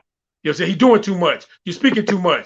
You know what I'm saying? I told you to be nice, man. No. Check this out. Another thing about the modules, homie. If you come in the module and you didn't put no work in, and you call yourself a Crip or a Blood, guess what? You got discipline. You got whooped. So all the war stories that you may have, that you may know, it don't mean nothing if nobody else don't know about it or saw you do it. One thing about it, I seen a lot of dudes get put in them fart sacks naked and whooped with shower slippers. I saw all that, you know what I mean, in the module, you know what I mean, for dudes. And I would be trying to figure out in my mind what would make a dude come to the module when they know they didn't belong there. That's what puzzled me. I didn't understand that. Dude, you willingly brought yourself down here and told these people you was about this life, but when you got up in there, you found out you wasn't about that life because nobody in there knew you. And when they don't know you and nobody in there can vouch for you, you in a world of trouble. Say, man, I came in the module in 87, came back on a violation when I paroled out the hole in San Quentin. Check this out, bro. people that got red jackets to run out, all kind of people being there. I'm gonna tell you, bro, because time bring on the change. It's just like when we die off, they gonna have somebody still talking about this same thing. And guess what? They gonna either tell the truth or they gonna tell a lie. So those who are surviving this and going all the way to we're in a new millennium now. This is a new millennium we're in. So now the real is gonna keep it real because imposters, brother, you're gonna always have imposters. Did you know that the Satan himself is an imposter? Did you know he's an imposter? Yes. Wait a minute. What is Jesus, this? check this out. Jesus Christ called himself the morning star. Satan also called himself the morning star. There's going to always be fakes, brother, and there's going to always be real. The only thing that I can tell you is this. Some people know how to manipulate truth and false together. I can tell you everything about bounty hunters, but that don't mean I was there.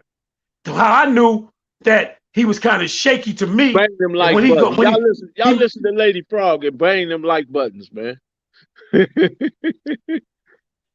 I remember when the brother said that Too Sweet from Bounty Hunters, they had on trench coats, went up to Real Roger Park and told the Crips, we are bounty hunters. Check this out, man. Too Sweet ain't never been no real bounty hunter with no shotgun and no trench coat. Never been to Real Roger Park fighting with us. Never. Too Sweet was nothing but a Moscow, brother, if you know what that is. A Moscow. That's all he was. A big dude, and that was it. He never had a fight with no factors. No Tookie, no Jamel, none of that. Bro, can you be nice, man? Hey, hey, hey, somebody got to tell the truth.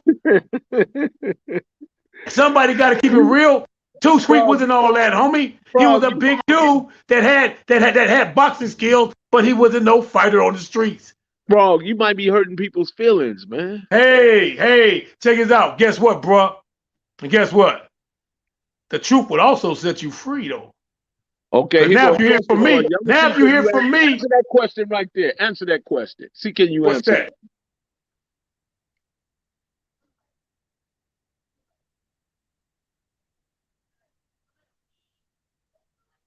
that? He looking at it, y'all. Hey, check this out. My boy LB, Low, check this out. Win, lose, or draw, he gonna serve you, homie. He don't mind getting this. See, you got some guys that think they too cute to get their nose busted, their lip busted. They don't hit my face. Oh, please, partner, no, anything. Hit me on my stomach, but not my face. Then you got them sluggers, homie. Like Marvin Hagler and Tommy Hearns fight. Go watch that fight. The first round. Marvin Hagler, Tommy Hearns. First round. Watch that fight. Toe to toe, tick for tack. That's me and Breakdown right there. Marvin Hagler, Tommy Hearns. Round one. We giving it all we got. You got some that just give it all they got. Oh, that's my boy. Then you got some. Then you got some. Then you got some that's too cute. They too cute. They pretty boys. I ain't talking about you, Too Pretty Kenny. I ain't talking about Too Pretty Kenny. I'm talking about the pretty boys that I know. You know what I'm saying? I don't know if I want to get their face messed up. I can interview anybody, bro, but it's all up to the individuals, man. Everybody is not. They don't necessarily like what I do. They don't say nothing to me about it, but they won't come on the platform for their own various reasons. And I don't look at them any different. I know who they are, and I respect them. They respect me. And some people just don't like coming on here because they don't like. Frog is a natural talker. He like being around people. He like just sharing the history, and he like being accurate. That's one thing about Frog. Frog gonna go back and get his notes together. He gonna go back in retrospect and put timelines and dates and stuff. So Frog is a very well read individual. You'll hardly catch him out of the area of what he needs to be. You know what I mean? So he's very detail orientated. So I appreciate that about Frog. So as a LB may not want to do no interview. You would have to ask him. Leave the brother alone, man. Let him live his life, man. Leave him alone. There Check this you out. go. I can tell you this for sure, man. You know, everybody is not an OJ Simpson. They don't just put themselves out there like that. You know what I'm saying?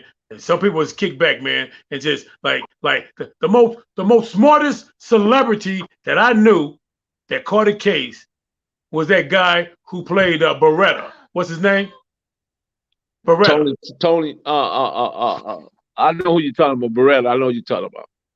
Okay, that guy right there, when he caught his case and he won his case, you never heard nothing about him ever again. You're right, and he got away with it. He blew that See, lady check head this off. out. The whole thing is this. Let me tell you, and I live by this right today. Robert Blake. Yeah, there you go, Robert Blake. Bingo. He's the smartest, wisest celebrity that ever caught a case. He keep his mouth shut at the right time. He's not an OJ. He's not an OJ. Check this out, bro. What's been going on with you, champ? Hey, Frog. So, if you had to give it five Crip hand gods out of Watts, who would that look like? Number one, Alfred Pygmy. Okay. Number two, Tyrone Tate. Okay. I never heard Arthur Honcho had a fight with anybody. I just heard or know about his reputation as starting the Compton thing. But let me go a little bit further. He can slang him with the best of them. I never heard him have a fight. That's why I can't speak him. I put a question mark there because I'm like this, my brother. I'm not the type of person that get on no platform and make up stories. If I don't know something, if I don't know you or know somebody, you know what I'm saying? As that, I'm not gonna put them out there like that just because they got a reputation. Right. You know what I'm saying? Now Tyrone Tate and Alfred, you know what I'm saying? I knew how they operate because they used to run. We had a theater on 103rd in Grandy in our hood back in 1970, before Crips and Bloods even came out. And them cats and the Pygmies, they ran that, homie. They ran that with leather gloves on their hands. They didn't come up there with no guns or no knives. They ran that. And I never saw Huncho. I never saw Huncho in the Pygmy crowd. So I know about Ronald and Donald and Alfred, Tyrone, Tony. I know about Angelo. He got hands.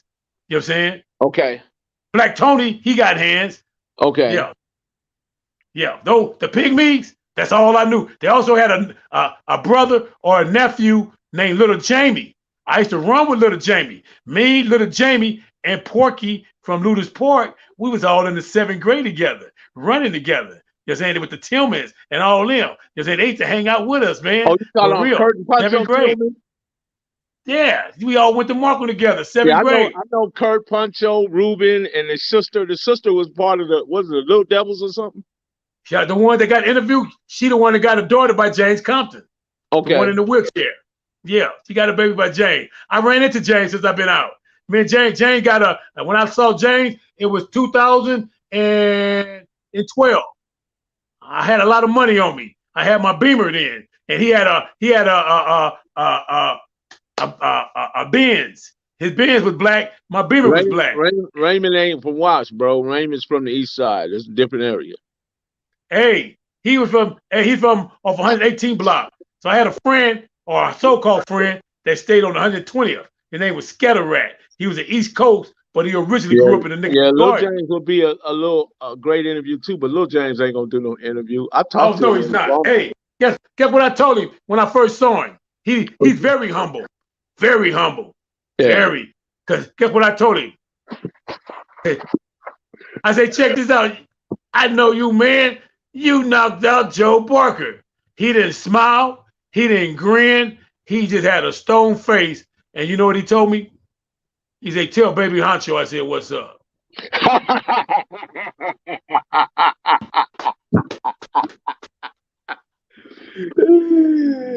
Humble, man. Humble. Yeah. Humble, man. Humble. See, those are people that are secure with themselves. Right. Right. Right. Secure.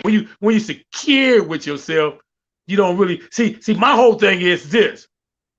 My whole thing is I feel like a Johnny Corcoran on this platform because if it don't fit, you must forget that bull. Okay. If it Hey, don't hey, fit, bro. Hey, man. you must forget that bull. I really appreciate you sitting down with me tonight, man. We've been in here practically almost 2 hours, bro. We got 2 minutes before it's 2 hours. So, Hey, well, okay, just run it to 7 o'clock then. okay. Run it to 7 o'clock. Run it. But what we got? We got 9 more minutes. So my Okay. brother, my whole thing is this, man. I love the truth, brother. And I would not get up here to make myself out of big me and little you. That's not my point. My whole point is this, man. If you're not going to tell the truth, and if I take the platform and if I know you fabricating, it's just like, I'm going to keep it 100. OG Bam, 1971. The Grandies came out in 72. Head honcho. So how can Front Hood be 71 when the Grandies are the Vanguards? You know what I'm saying? Crip Sag, not 71. Compton Crips came out in 72. Head honcho. You know what I'm saying? You know what I'm saying? Hey, Cukes, huh? Inglewood came out before the West Side. Y'all didn't come out before Inglewood. So don't go back to 1970. Keep it 1971. You know what I'm saying? Keep the script real, man. Don't change the script. Because if you change the script, I'm going to bust your lip. I'm surprised you didn't mention Rocky's name. Oh, come on. Sometimes, brother, guess what? Guess what, bro? I believe in peace, love, and happiness. I'm not here to torment nobody. And I Call apologize the if I Park torment before that the brother. game, I'm bro. not here to torment nobody, brother. You know, I'm not here to argue with a man, you know what I'm saying, about this madness. I'm here to get understanding. Hey, check this out. In the word of God, you know what it said? Guess what the word of God say? Tell me. Check this out. God says this to mankind. Can we reason? Can we reason? That's Can all I we want to read do is it? reason. Can we reason? Can we sit down at the table and reason? Do you know what that means? Can we reason?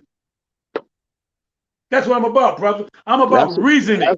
that's my whole setup is logic and reasoning. My logic can take me from A to B, but my imagination can take me around the world. But I want to say Hey, this.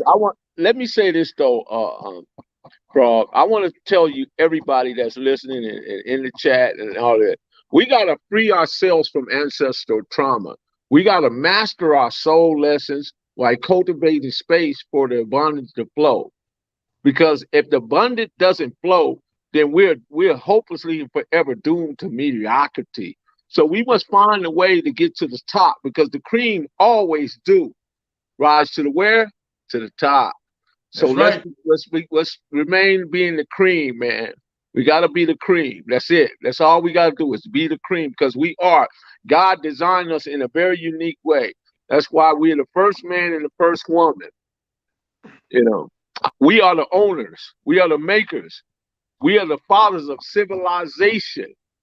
Make no mistakes about that. With that being said, take us out of here, Frog. Give us something before we go. Well, I'm gonna say this, and I'm gonna leave y'all alone, brother. Check this out. My whole being on the first line today, brother, that I have to even check myself further, and it's called forgiveness, brother. I'm not finna hold no grudges behind no words or nothing that happened in the past. Because guess what, brother? You know what I'm saying? What goes around comes around. Everything, you know what I'm saying, that I did, I'm the type of person, like I got shot up, I said I had that coming. Because you only can, it's a law of nature, brother. What goes around comes around. You know what I'm saying? You can't get around that. You know, and if it don't happen to you on earth, then you're gonna have to face the man in the sky. So my whole thing is this, brother. In order to relieve all the stress from your mind and from your heart, be wise enough to not kill yourself by having a hardened heart. And what I mean, a hardened heart, This is what I mean by a heart and heart. The Pharaoh of Egypt, that I believe was a black man, told Moses 10 times, I'm not letting your people go. And he saw all the miracles that God did that drew plague on him. He still wouldn't let the Israel go, the Hebrew go, until the flesh started dying and the firstborns of Egypt started dying. That is when he let the Hebrews go. And what I learned from that, brother, check this out. Your heart and your mind can be self-destruction even when in your own heart you know that you are wrong. It's called stubbornness. It's called stiff neck. And that's what we're dealing with today, brother. You're saying we are stiff necked and stubborn people, man, including myself. And I'm working on it. I'm going through something with my children right now that I have to change my attitude, what I say to them and how I say it, because I don't want to traumatize them. So we all got to work on something. So the bottom line is this, my brother. Try with all your heart to forgive. That's all I say. One That's thing is why. forgiveness, my brother. Right Forgiveness. on, bro. Right on. That's All why right. we need the young because they're strong, and we need the old because they know the way. With that being said, Professor Melly Mail, the Hood Postman, you know the vibe. Click the notification bell, like, subscribe, and share. Drop a comment down below because Frog will be in the comment section. I guarantee you. City, hood, set. Let's go. Frog, we are out. We are out. We are gone. Power to the Right? people, brother. Bye to the people, man. I appreciate you, Frog. I'll be talking to you soon, bro. Later, man. Later, man. Shout out to the mail room, man. Shout out to Frog, man, for coming in and doing this thing, y'all. He really done his thing. I appreciate him coming on here, man. Shout out to the mailroom, Jude, Rudy, OG, Chris, Crystals, definitely Crystal for being a moderator in there. You moderators got to get on some of these people because sometimes they be in the chat talking crazy. I caught one guy, I got him myself. Oh, DJ Vegas, what's up? What's good? Demetrius. Man, old classic Jones, man. You did step in late, but go back and check it out from beginning to the end, man. Frog, he laid it out, man. He really he put some stuff out there, man. Y'all know, man. He bought the heat, man. He bought the heat. Aldridge, what's good with Sean Williams? Man, to everybody in the chat room, salute to everybody, man. I want y'all to be good, be safe, and most of all, be well. I don't only want you to be happy, I want you to be unreasonably happy. With that just said, Professor Melly Mail, I am out. Gone.